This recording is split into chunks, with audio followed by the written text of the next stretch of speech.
อย่าโชว์ให้เขาเห็นเฮ้ยไปโชว์เชือกโชว์ขึ้นเชือก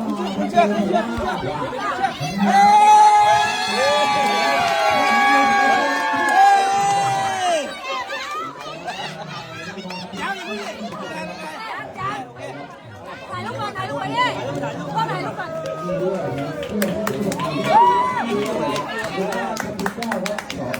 แต่ถ้ามันเดินติดๆเราได้อยู่ไ